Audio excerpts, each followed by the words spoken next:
yes, we all want to be healthy. We all think everybody wants to be healthy, but health isn't everyone's only goal. There are other things that we want to do apart from just being healthy. And there's this idea of that's not healthy. It shouldn't be on TV or on the cover of a magazine or this. Why not?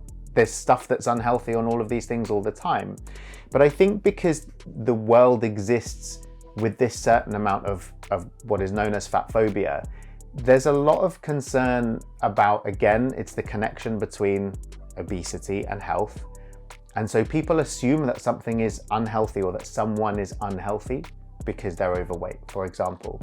And they assume that someone is healthy because they are of an average weight or of a below average weight. And actually, in reality, at these extremes of weights, there are a lot of presumptions. There are a lot of things that people assume. Hi, Mike. Or should I say Dr. Mike? I know Hi. you on a personal level as well. So I'm really happy to be talking to you right now. I'm so happy to share your perspective on behavior change with my audience.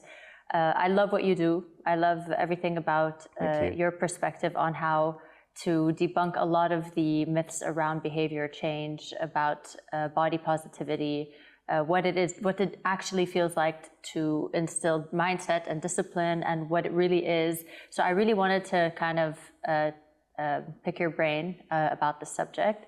I'll allow you to introduce yourself first, and then we can get started. Oh, thanks, Tracy. So my name's Mike. I am a GP, a general practitioner doctor in the UK.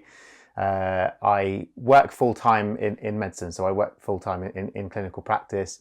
I also do some education stuff within my practice as well.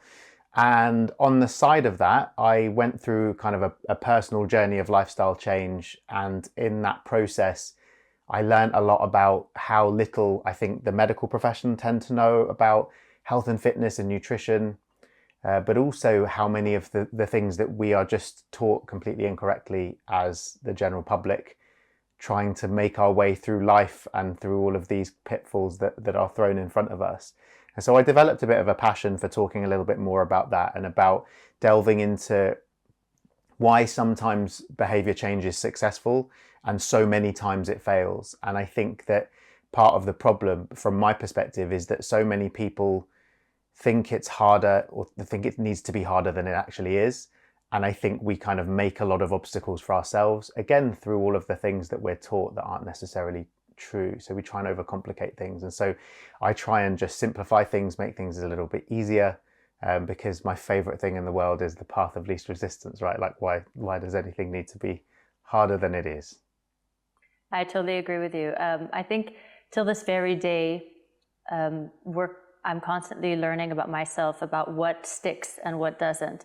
It's very easy to drop weight. I mean, I think in many cases, if you think of like, okay, I'll just not eat, I can lose weight. Yeah, you could do that, but will that stick? Is it sustainable? Will you put the weight back on? And a lot of people are trying to find a quick fix, right? It's hard to have a sustainable kind of weight loss journey, for instance, or whatever else someone's goal is. The idea for me, and with a lot of trial and error, was if I go really strict, really hard, really fast, my mind just tends to give up on me. I just can't handle it anymore. At some point, my willpower is overexhausted that it no longer exists.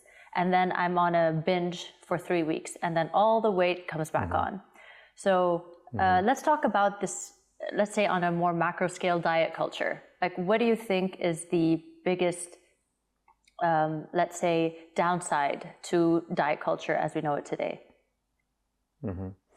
So I think that the fundamental flaw with diet culture, and diet culture is just this focus on being smaller or being thinner as always being our ultimate goal, right? And that's what diet culture is. And I think that what diet culture has done is it has confused the boundaries between health and beauty ideals. So it's confused the idea that to be healthier, you must be thinner.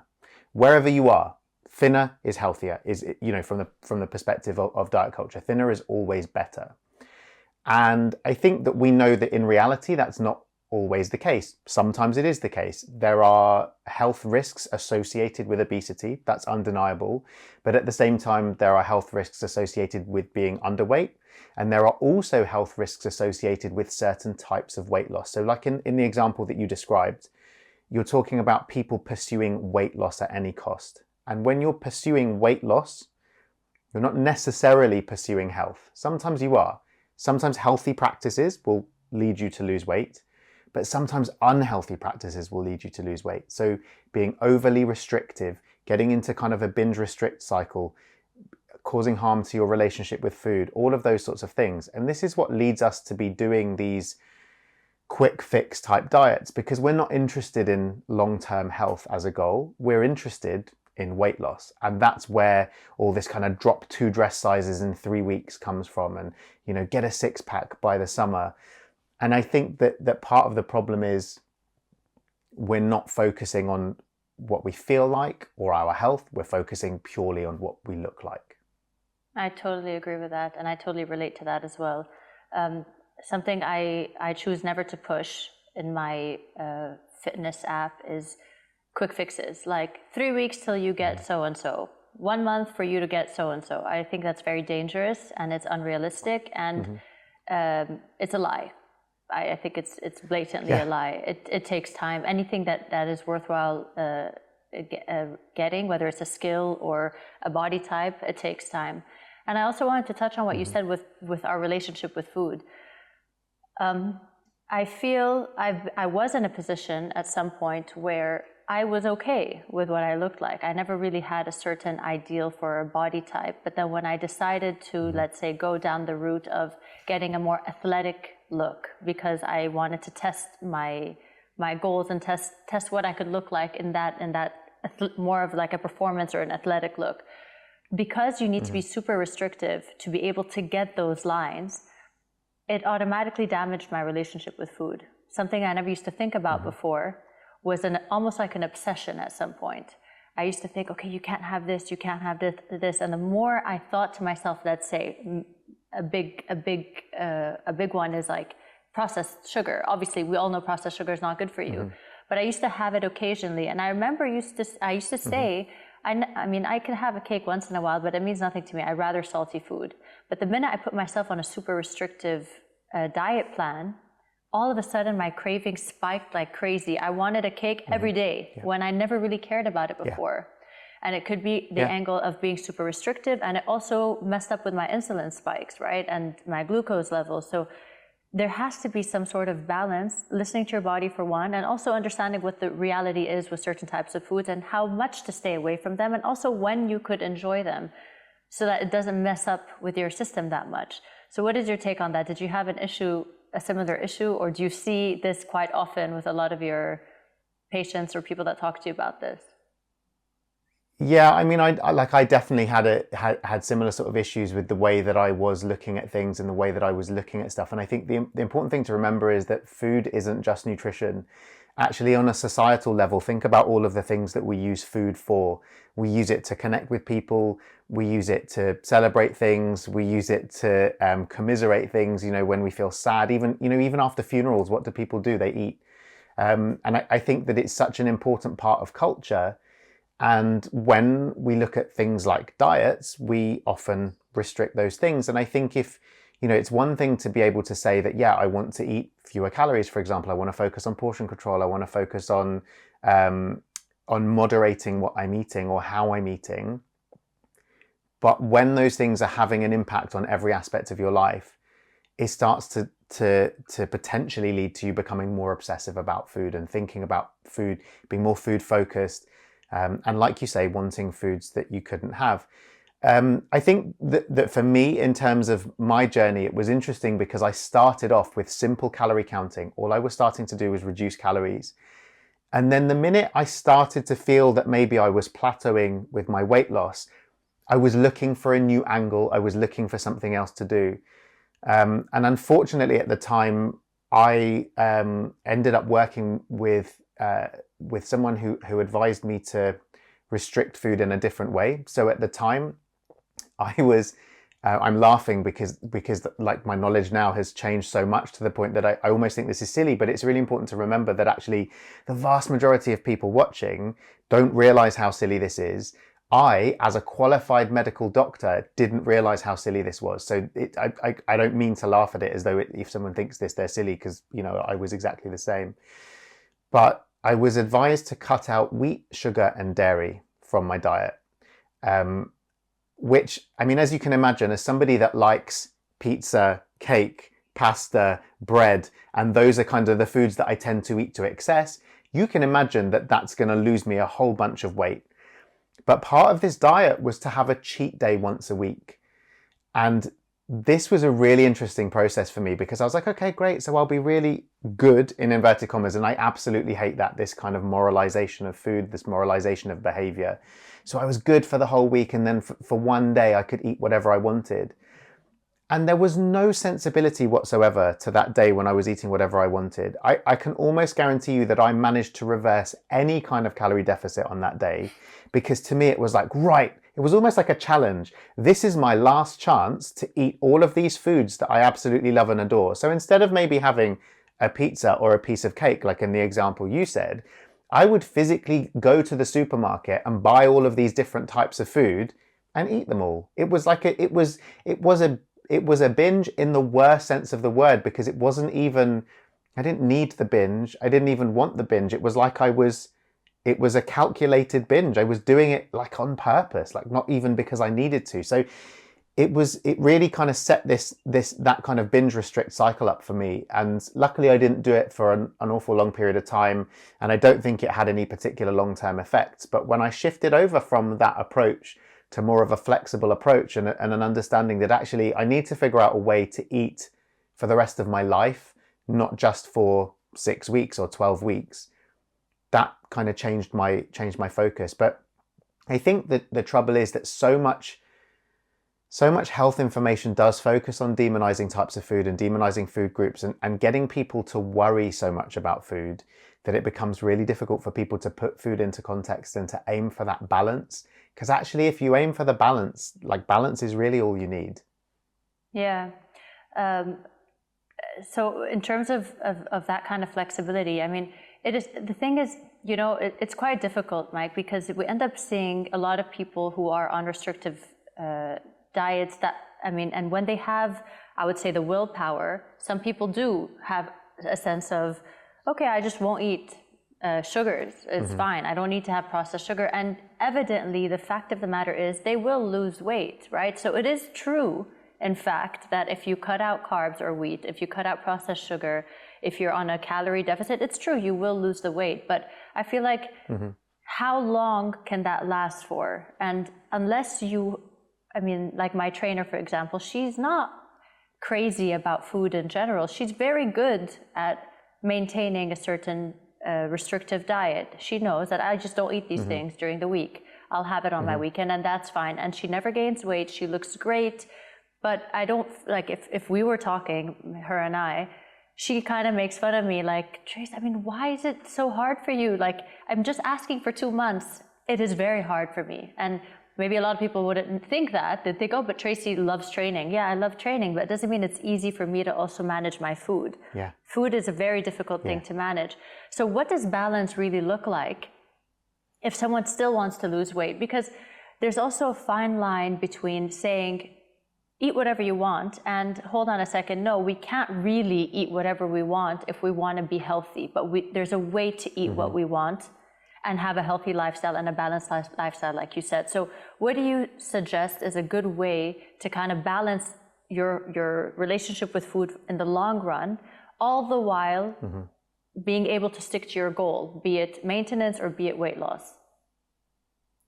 So I think that's a really interesting question, and one that is incredibly difficult to answer, because I think, like you say, it's such an individual process.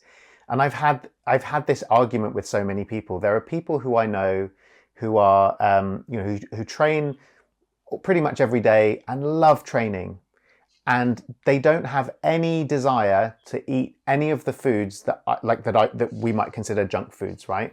They just don't have that desire.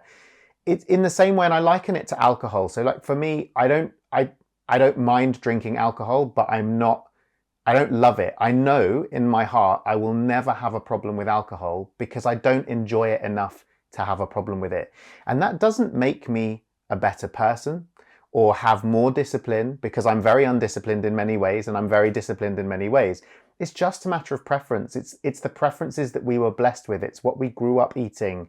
There are so many things within us that lead to these things. Like you were saying earlier, sometimes people have a real craving for a lot of salty, savory foods. Sometimes people have cravings for lots of sweet things. You know, how many times have you heard people say, I have a sweet tooth? And some people say, I don't really have a sweet tooth.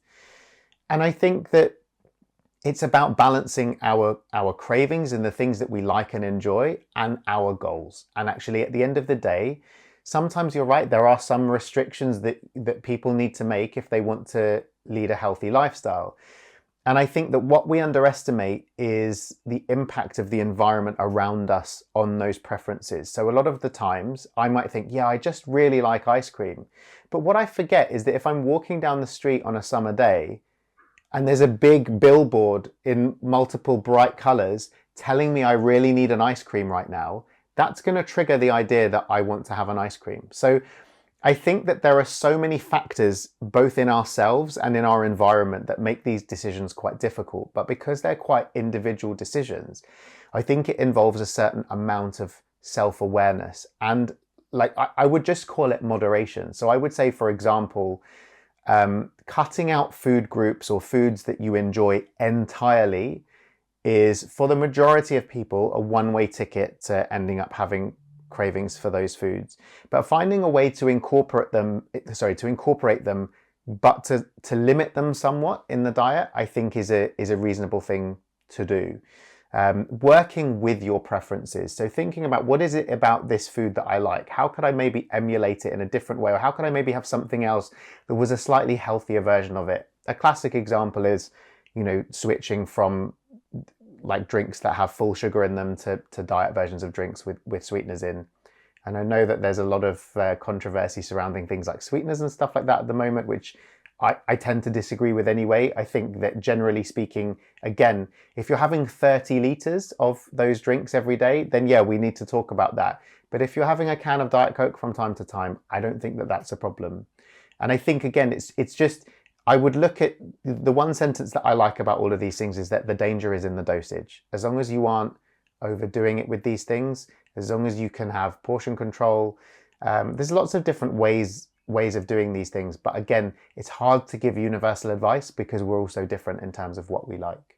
Yeah, I think what works best for me is when I focus on a different thing. So I could either focus on the donut or the pizza and say, oh my God, I really want a pizza, and I will finish the whole box and then go for the instant pleasure. But my mind is not really focused on the aftermath, on how I feel while eating it and after I eat it. I kind of doze off and I don't pay attention. This was, let's say, 2 years ago. And then when I started to pay attention to a different pleasure, which is the pleasure of feeling good for the rest of the day. And it wasn't so much the pleasure, an instant pleasure of eating that pizza. Then it became a little easier. So this is just my version. If I had a choice between the donut and fruits, I would say, oh, I really want the donut. Then I'm like, okay, then I'm gonna have to exchange how I feel the rest of the day for enjoying this momentarily.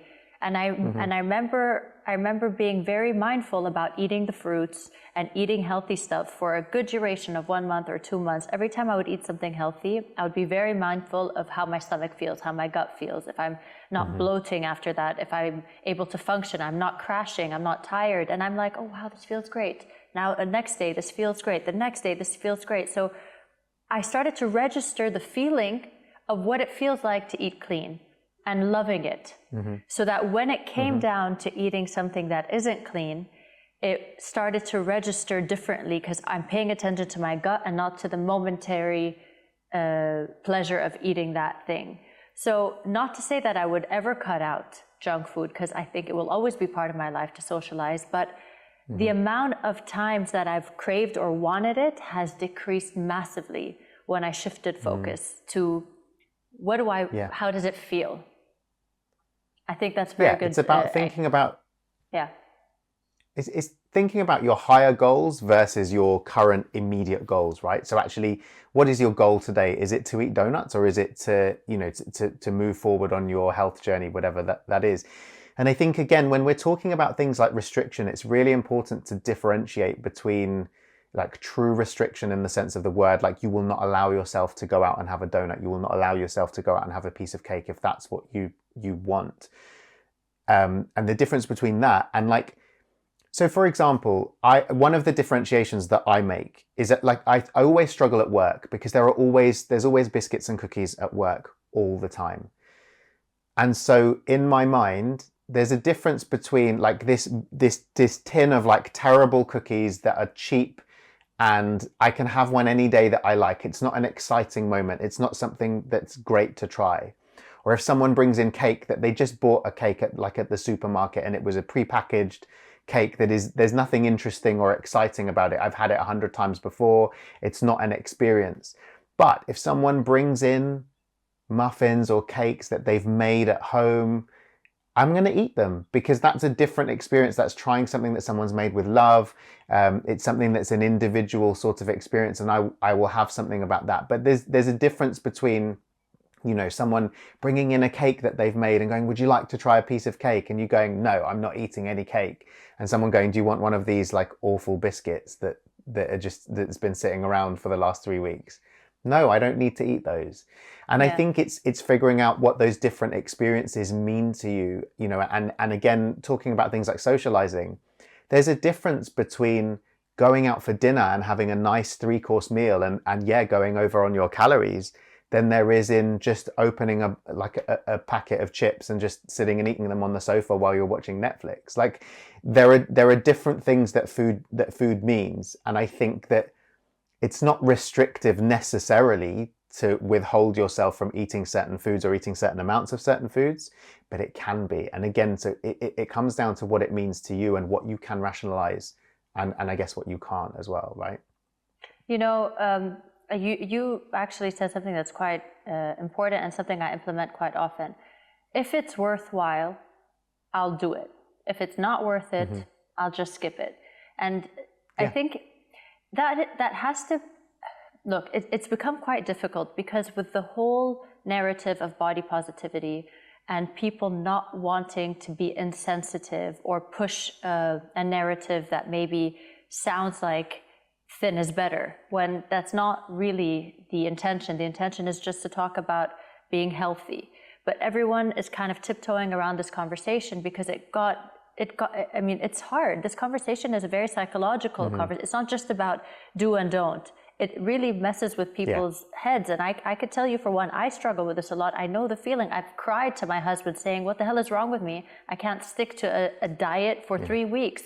And I count myself as a hardworking, disciplined person, and yet I fail to stick to something like this. So I know the feeling. I'm not talking from a high horse here. I'm talking as a person who's experiencing this day in, day out all the time. But we also need to realize something, that there's not an answer to everything. Like the answer to food is to do it this way. But if you want a certain goal, it does not come easy. It comes with restrictions, it comes with discipline, it comes with balance, it comes with understanding your body, it comes with reading a lot, with eating mindfully. You cannot just get something without those things. Equally, if you want to be an entrepreneur, if you want to be an investment banker, if you want to be a doctor, if you have to put certain life disciplines in place and a strategy in place and structure in place to reach those goals. It doesn't mean everybody needs to be an entrepreneur, but if I want to have a startup in my life, I want to have my first startup, there are certain things I need to do in order to get there, which means maybe not socializing as much, maybe putting more hours, having to balance a work and a startup business at the same time. It's hard work, and anybody that reaches one of those goals is applauded for putting in discipline and structure. But then sometimes the narrative shifts when it comes to food and when it comes to health. And if you claim to say, this is how much hard work I'm putting, this is how many hours I'm in the gym, this is the kind of food I'm eating, people automatically say, yeah, but that's not right. And it almost feels like they feel attacked because they're not putting those restrictions, let's say, onto themselves. So what is the fine line between really acknowledging that all body types are great and should be celebrated, all the while staying healthy, and pushing an unhealthy narrative? I think that's a really good question, and I think there's two things. One is context, and the other is just a great deal of misunderstanding. I think there's a lot of misunderstanding about body positivity itself as a concept, but also the body positivity movement. The body positivity movement is more of a social justice movement than it is something that is specifically related to health. But if you take, taking that out of it, because I'm not a body positivity expert, so like in terms of the social justice movement. But if you look at actually the concept of body positivity, of embracing your body, of celebrating your body for what it is capable of doing, you need to have a certain amount of, I would say, body positivity in order to make those healthy changes. Because I think that what a lot of people argue and what a lot of the evidence shows us is that if you don't love yourself, if you don't appreciate yourself, if you don't celebrate your body, if you feel ashamed of your body, you're not going to want to take care of it in the way that somebody might if they want to be more healthy. So actually, if you are like wowed by your body and you think your body is this awesome, amazing scientific thing that can do so much stuff, then you want to look after it. You want to feed it well. You want to fuel it well. You want to make sure that it continues to function for as long as possible in the way that you want to celebrate it, right? But that can be mistaken for saying that if you have that appreciation, then you don't want to change it in any way. And that's not necessarily the case. So I think that there's a lot to be said for positivity. I think that what really frustrates me also from the other side of things is that, like, yes, we all want to be healthy. We all think everybody wants to be healthy, but health isn't everyone's only goal. There are other things that we want to do apart from just being healthy. And there's this idea of that's not healthy. It shouldn't be on TV or on the cover of a magazine or this. Why not? There's stuff that's unhealthy on all of these things all the time. But I think because the world exists with this certain amount of what is known as fat phobia, there's a lot of concern about, again, it's the connection between obesity and health. And so people assume that something is unhealthy or that someone is unhealthy because they're overweight, for example. And they assume that someone is healthy because they are of an average weight or of a below average weight. And actually, in reality, at these extremes of weights, there are a lot of presumptions. There are a lot of things that people assume for someone that's overweight. There are a lot of and it works both ways. So like one of the things that is criticized about the healthcare system, for example, is that there is a certain amount of weight stigma. So if somebody comes into the doctor's office and they are overweight, they are statistically more likely to be told by the end of that consultation that they should try and lose weight. Whether or not they already know this, whether or not the problem that they came to see the doctor about was related to their weight or in any way, there's this perception that this is what's going to happen. But somebody could come and see a doctor and be of a normal size, and they might not get any health advice because the doctor makes an assumption that they are healthy. But they might be smoking, they might be drinking too much, they might be taking recreational drugs, they might be getting no exercise at all and that's just their natural body weight, or they might be so stressed that they're not eating anything, So there's all of these assumptions that go between what people look like and actually their health that I think lead us to make these mistakes anyway. But I think that fundamentally, it's about putting things into context of what is it that you want? What are your goals? Is your goal to be healthy? Is your goal to be happy? Is your goal to focus on your psychology? And I think that if the processes of becoming healthier were a bit more streamlined, then we could say that those processes will be healthy for everybody. But like we spoke about earlier in the discussion, going on a diet or trying to lose weight can be a really unhealthy process for a lot of people. So for some people, actually not going on a diet is a healthier option because it's not going to affect their psychology in the same way as going on a diet might. But if you could get that person to engage in the health behaviors rather than looking at it as simply as weight loss. So actually, if you could get that person to increase their physical activity, improve the quality of their diet, get more fruits and vegetables, eat more fiber, drink more water, sleep better. Like those are all really positive things universally. All of those things are only going to improve our lives. Weight loss isn't necessarily going to improve our health in the way that all of those things will. And like I said before, in the vast majority of people, if they start doing all of those things and they're overweight, a lot of them will lose weight anyway. But it's when the weight loss is the main goal that I think it can sometimes be problematic. Not always. There are very healthy ways to lose weight, but those aren't the ways that are publicized in the media or even in the supermarkets. When you look at the healthy food options, those are these are like the unsexy gray areas of improving our health behaviors, I think. You know, sometimes I feel as a society we take leaps forward, and in many ways the body positivity movement was a leap forward to kind of say the 90s supermodel era is not the ideal goal and should not be idealized or put on a pedestal, so to say, because in many ways these supermodels were very unhealthy and doing very unhealthy things to kind of look the way they do. So there was this movement that made us take a few strides forward, and in many ways a lot of people joined forces to say, yeah, that's true, all body types are great and curves are great.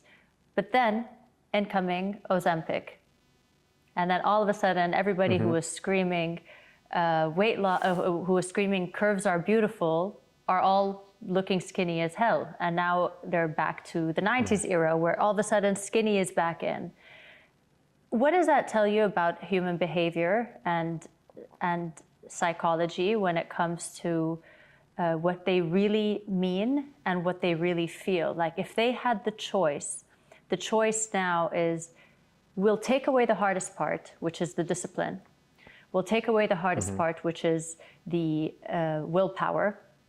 And now what are you going to choose? Everyone chooses skinny. What does that tell you about human behavior?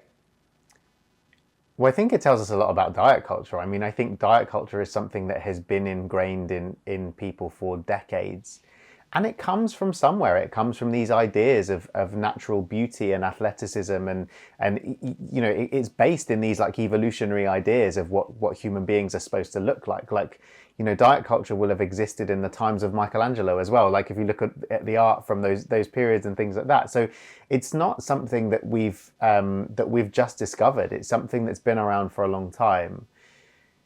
But I think that the mainstream media has always pushed unrealistic and unattainable beauty ideals. Whether it's the super skinny or whether it's even in the era of curves, we weren't talking about people just eating without discipline. We're talking about, you know, Brazilian butt lifts and all of these different surgical procedures that people are going through to change the shape of their bodies to emulate a certain celebrity, for example. So I think, and it's not even like normal curves. It's more like the curves that is, like you said, Brazilian butt lift with really, really skinny waist, like something that's kind of disproportionate to what really a curvy woman would look like.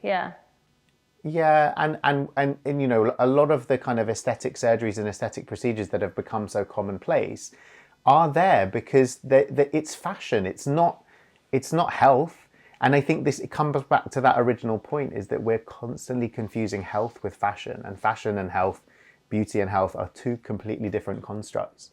And you know, it is harder to measure health than it is to measure what people like the look of as a general population and what they've decided to. But in the vast majority of cases, those things are decided for us by the media, by celebrities, by that side of our culture, than they are by our inherent desires. Like, I think actually, you know, people just want to be happy, but they also want to look good. But what good is like completely changeable. I mean, even just take hairstyles, take body fat, body shape, all of those things out of the equation.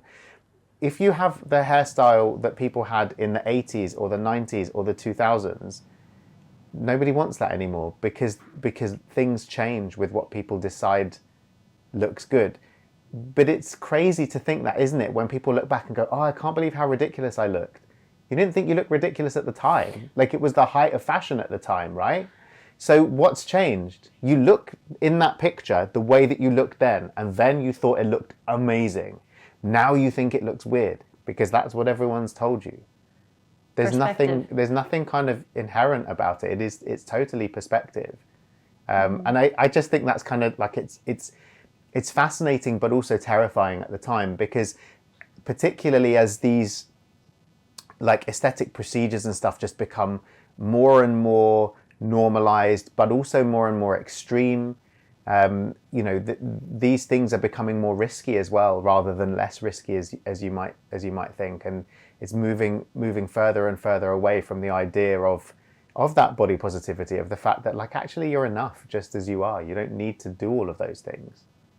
Yeah, I think there's also a balance there.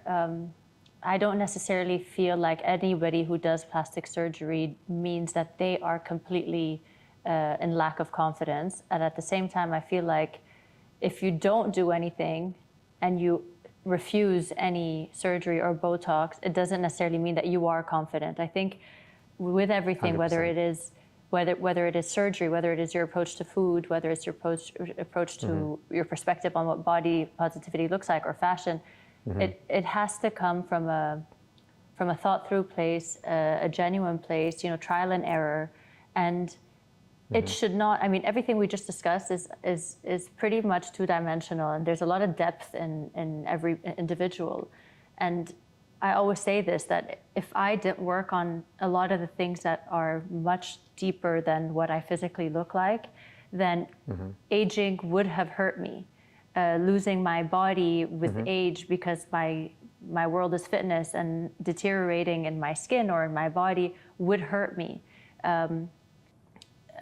Lines on my face will hurt me, and because I'm not putting so much weight on the physical, I put weight there. I train, I work on myself, I eat clean, but it's not, all of my eggs are not in this basket.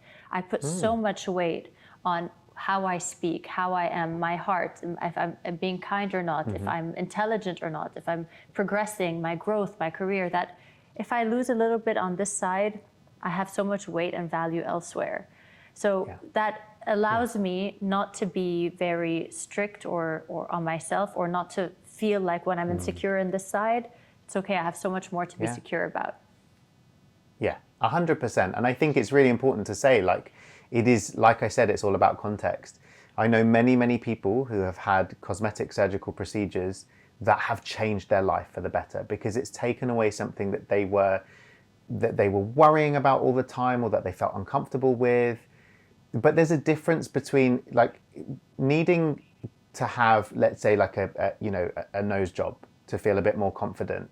It's very different to feeling like you need to have a surgical procedure every month to feel more confident, totally or agree. every year, or 40 nose jobs, you know, like, and I think that it's really hard for people to know where the balance lies, because it's a fairly new thing. It's not sort of something where you can say, okay, well, someone should limit themselves to 5 surgical procedures in a lifetime. Who knows what's normal? Who knows what's not normal? What's normal for us is what's important. And I think that, you know, contextualizing it, balancing risks with benefits, but also recognizing when the psychological preoccupation with your appearance is becoming harmful is an important thing to be able to do. And I think it's hard to do in this current society, because we are constantly told that things are not enough. Like for women particularly, you know, you only need to pick up like one of the hundreds of gossip magazines that is like putting big red rings about body flaws that people have, and go, look at this person who's gained weight since they had a baby, or something like that. And it's awful. But it's not a flaw in the person. 99% of the time, it's not a flaw at all. It's a flaw in how people kind of contextualize themselves in society, which is often based on how we're told to do so by the media and by the behaviors of those around us. Do you think this idea of behavior change, is it replicated across the board with any type of addiction? So is it similar when people look at themselves on a weight loss perspective, or based on their relationship with food and how they deal with that? Is it similar to, let's say, smokers, you know, wanting to quit smoking and relapsing, or any other type of addiction? Is it almost kind of based on the same basis? I mean, I think it shares some similar features, but I think the difference between these things is that is like, let's say, for example, if you take being overweight isn't a behavior. It's a result of multiple different behaviors, and the behaviors that it results from can be different for different people. Whereas smoking is a result of it's one behavior. It's the act of smoking. So it's very difficult to compare those things. And that's why I think sometimes it gets really, really conflated, and people misunderstand the different things that are involved in it. Sometimes people are overweight by no behavior, but by simply circumstance, by the fact that this is the food that they can afford from the supermarket. These are the portions that are put into those food, and they're eating these portions, and they don't realize that that's surplus to their calorie requirements, because it might be processed food that's very easy to overconsume, but there's nothing in them that's actually behaving differently. Like so often it can be shaped by the world around us in a different way. And again, even with smoking, there's lots of cultural differences. For example, like, so in some countries, smoking is really prevalent. In some countries, you can't smoke inside. So actually, even the fact of making that more difficult means that people are less likely to smoke. So I think it's hard to compare them. But yeah, of course, they share some similar processes. If you're trying to change behavior, you're trying to change behavior against something that you've become accustomed to doing. I think the difficulty is when it comes to stuff like food, is that the kinds of addictions that we experience, when you talk about food addiction in inverted commas, it's a very different type of addiction. It's something called a hedonic addiction. So you really enjoy it, so you eat more. But if you take the food away, you don't have withdrawal. Like, you don't withdraw from sugar, for example, the same way as you might if you were a drug user, for example, or somebody who was consuming too much alcohol. So you're not physically dependent on those things. And also it's a different type of behavior modification as well, because, to stop smoking, you have to entirely cease a type of activity. To stop drinking alcohol, you have to entirely cease that activity. Whereas nobody can ever stop eating, for example. So it's changing how we do it rather than changing the fact that we do it, which is a very different process, I think. So how would you advise somebody to kind of go about changing their behavior? And I would say, let's talk mostly about food, because this is the question I get asked the most. Their relationship with food. How do you kind of take the steps to get better at that? I mean, if I were to throw one in, I would say, like, weight watching. There's a double-edged sword with weight watching. At one end, you kind of want to know your progress if you have a certain goal that you want to reach. But on the other end, when you're so focused on a number on a scale, then you no longer see your progress. You no longer feel good. Yeah.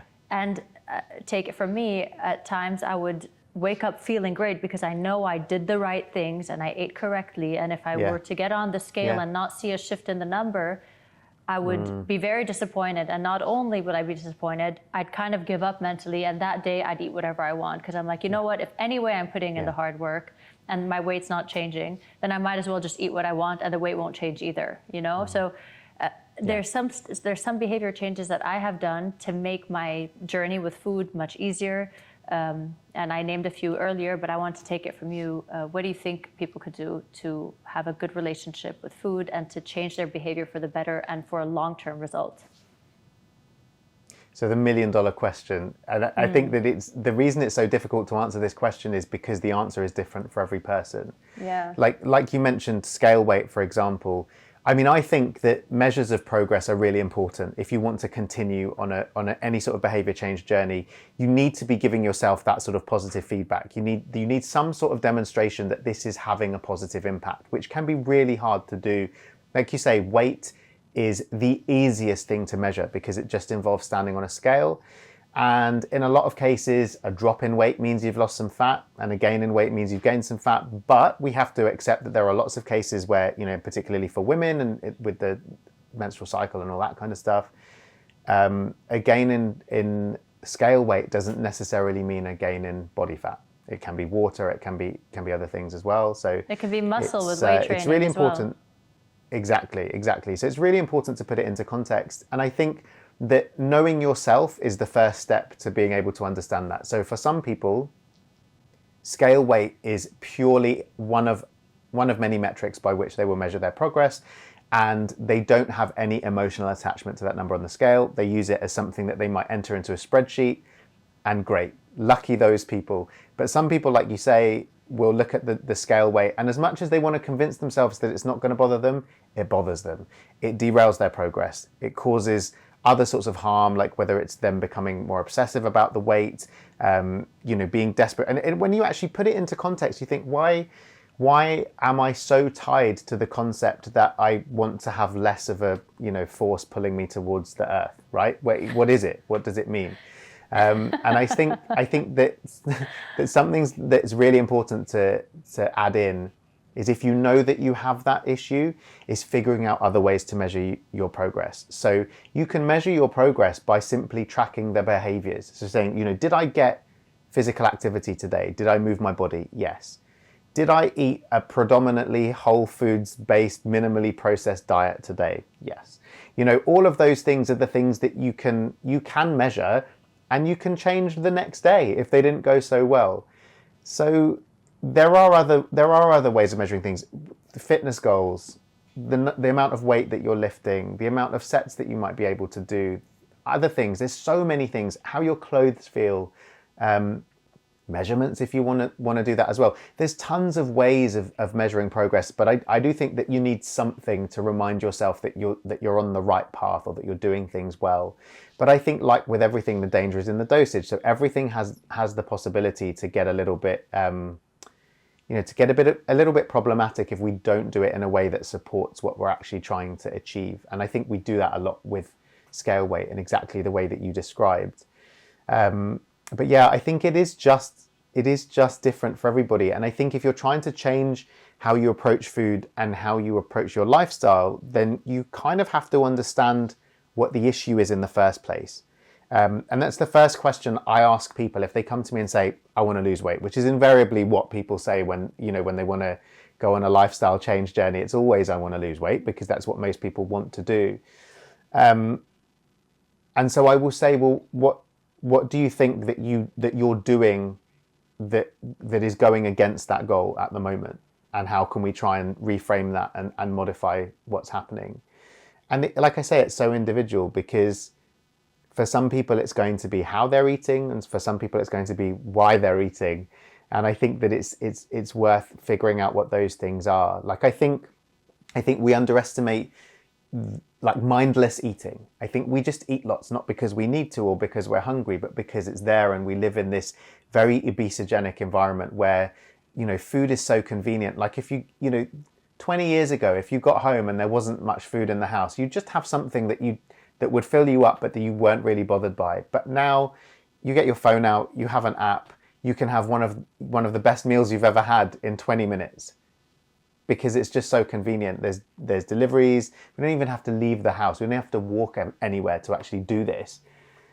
It just is like it's like our entire environment is geared towards helping us not to be healthy. And so it's figuring out what those things are and trying to put measures in place to avoid those things, I guess.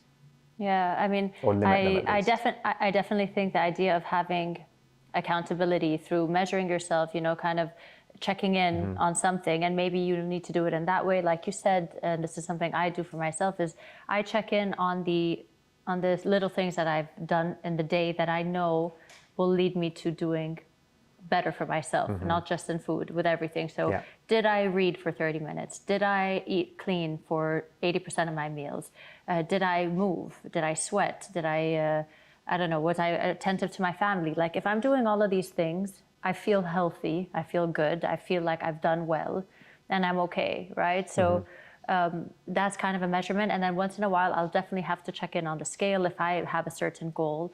But I also sometimes think that the scale is like taboo, but it's the exact same notion as to why people don't check their bank account when they're not doing well financially, because they're just so worried to see something that they don't want to see. They don't want to see where their loans are. They don't want to see how much they are in debt. So a lot of people avoid looking at their bank account for the exact same reason, and that doesn't help solve the problem. So unless you're really looking inward and being mindful about, like you said, how you're ordering, why you're eating certain things, how much you're eating, like this overconsumption unnecessarily, it's really unnecessary. I had linked such an importance to joy and food for the majority of my life. Like, okay, people are coming over, let's order a lot of food. We're watching something, let's order a lot of food. It's like food. And a lot of the time it was like, I can't breathe. Okay, what are we gonna have for dessert?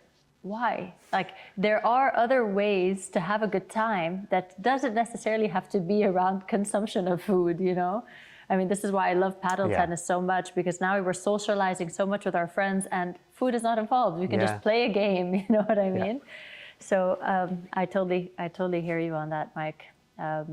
It's hard. It's a hard journey, and I feel like it's just a matter of understanding what your personal goal is, and not everybody has the same goal. 100%. Right? I mean, if my goal is having a six-pack, it doesn't mean it's the right answer, right? It doesn't have to be yours. Your goal is to be a doctor. I don't care to be a doctor, so it's not. You know what I mean? It's really about what your goal is, and based on that, a healthy this is something I think I love that you talked about this. That health is not in your weight loss. I mean, if you come in saying I want to lose weight, but then you change certain behaviors to get healthier, sometimes you'll find yourself putting on a couple of more kilos, maybe because of weight training, maybe because of a healthier lifestyle, and then weight loss is not really the health goal anymore. It's that you've made so many different behavior changes that made you healthy, sleeping well, eating well. I mean, I don't know, having time for growth. Sorry, my headphone came off.